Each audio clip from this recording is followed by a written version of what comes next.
objek praktikum yang ke-11 dan ke-12 yaitu membahas tentang jaringan xilem dan floem. Adapun alat dan bahan yang kita butuhkan kali ini adalah bahan yang kita butuhkan dalam pengamatan xilem kali ini adalah yang pertama yaitu batang koleus, dan yang kedua adalah batang jagung, kemudian preparat permanen dari hardwood dan juga softwood. Sedangkan alat yang kita butuhkan dalam praktikum kali ini adalah yang pertama yaitu pipet tetes, cover glass, objek glass, kemudian silet, jarum dissecting, pinset atau forceps, dan berikutnya adalah mikroskop untuk melakukan pengamatan objek.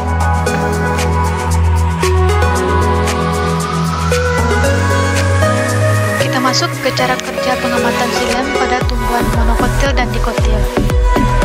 Kali ini kita akan melakukan pengamatan xilem pada batang Coleus sp. Yang pertama adalah kita teteskan aquades pada objek glass, kemudian kita lakukan sayatan secara transversal pada batang Coleus. Hasil sayatan diletakkan pada objek glass, kemudian kita tutup dengan cover glass. Sisa air yang terdapat pada objek glass kita bersihkan dengan tisu. Setelah mendapatkan sayatan, selanjutnya kita lakukan pengamatan dengan mikroskop pada perbesaran 4 sampai 40 kali. Di sini dapat kita lihat jaringan xilem yang terdapat pada tumbuhan dikotil yaitu Coleus sp. Pada gambar ini dapat kita lihat jaringan xilem yang terdapat pada tumbuhan dikotil Coleus. Jaringan xilem berfungsi sebagai pengangkut air dan zat terlarut dari akar melalui penjepit. Selain itu, xilem juga berfungsi sebagai pengokoh, bahkan juga sebagai penyimpan cadangan makanan bagi tumbuhan itu sendiri. Baik, kita masuk ke cara yang kedua, yaitu pengamatan xilem pada tumbuhan monokotil yaitu batang ziamais atau jagung. Seperti cara kerja sebelumnya, kita teteskan aquades pada objek glass, kemudian kita lakukan sayatan secara transversal pada batang jagung. Hasil sayatan diletakkan pada objek glass, kemudian kita tutup dengan cover glass. Seperti biasa, sisa air yang terdapat pada objek glass kita bersihkan dengan tisu.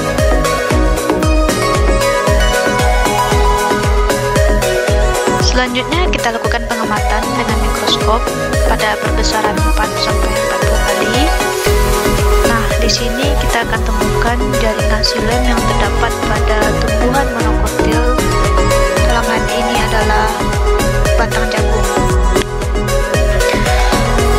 Di sini dapat kita lihat perbedaan antara jaringan xilem yang terdapat pada tumbuhan monokotil dan dikotil, di mana pada tumbuhan monokotil jaringan xilem dan floem itu tersebar tidak merata. Sedangkan jaringan xilem floem yang terdapat pada tumbuhan dikotil itu tersusun rapi. Selanjutnya kita masuk ke pengamatan floem. Pada kali ini bahan yang kita butuhkan adalah batang dari vitis, kemudian batang dari Hibiscus rusa sinensis.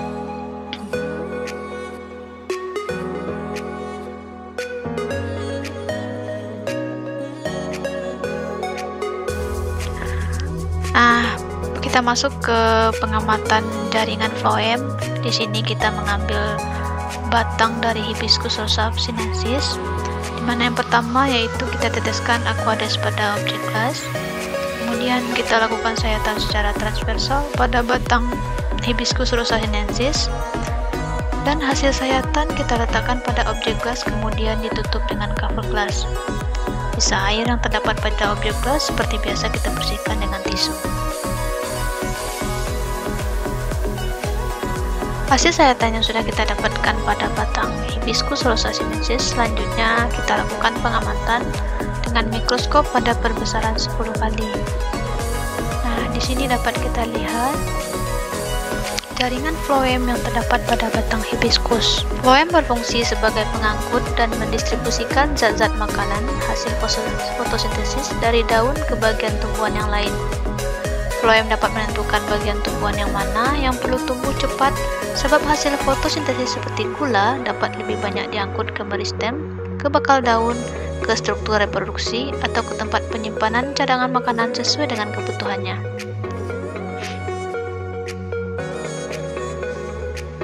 Masuk kita ke cara kerja pengamatan objek phloem yang kedua, yaitu pada batang Vitis hastata, di mana yang pertama kita teteskan aquades pada objek glass, kemudian kita lakukan sayatan secara transversal pada batang Vitis hastata, kemudian hasil sayatan yang kita peroleh kita letakkan pada objek glass dan ditutup dengan cover glass. Sisa air yang terdapat pada objek glass kita bersihkan dengan tisu.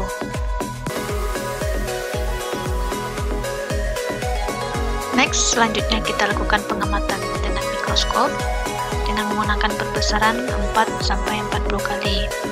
Nah, di sini dapat kita lihat jaringan phloem yang terdapat pada batang tumbuhan Vitis hastata. Jaringan phloem memiliki beberapa unsur, yaitu unsur tampis atau seed elements, companion cell atau sel pengiring, albumin, serat phloem, dan juga parenchyma phloem. Phloem berfungsi sebagai pengangkut dan mendistribusikan zat-zat makanan hasil fotosintesis dari daun ke bagian tumbuhan yang lain.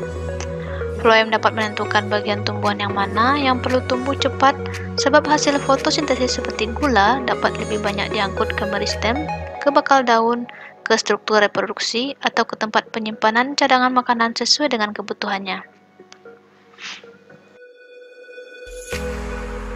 Masuk ke pengamatan xilem pada preparat permanen hardwood dan softwood. Nah, di sini kita lihat xilem yang terdapat pada softwood, contohnya pada batang pinus. Jaringan xilem pada tumbuhan softwood pinus ini tidak memiliki vessel atau trakea, akan tetapi banyak ditemui trakeid. Sedangkan pada hardwood, kali ini kita ambil contoh pada batang kaliandra. Di sini dapat kita lihat adanya vessel pada jaringan xilem. Kemudian kita dapat lihat pada sayatan radial, apakah itu softwood ataupun hardwood. Pada sayatan radial ini kita dapat melihat tipe dari jari-jari empulur, apakah dia bertipe homoseluler ataupun heteroseluler. Selanjutnya kita masuk pada sayatan tangensial, di mana sayatan tangensial baik itu softwood ataupun hardwood, kita dapat melihat tipe dari jari-jari empulurnya. Apakah dia uniseriate, multiseriate, ataupun agregat. Nah, di sini pada softwood biasanya berupa uniseriate atau multiseriate. Sedangkan pada hardwood dapat kita jumpai 3 tipenya, yaitu uniseriate, multiseriate, ataupun agregat. Baik, sekian saja video praktikum kita kali ini. Jumpa lagi di video-video praktikum struktur perkembangan tumbuhan selanjutnya. Terima kasih. Jangan lupa like, subscribe, dan komen.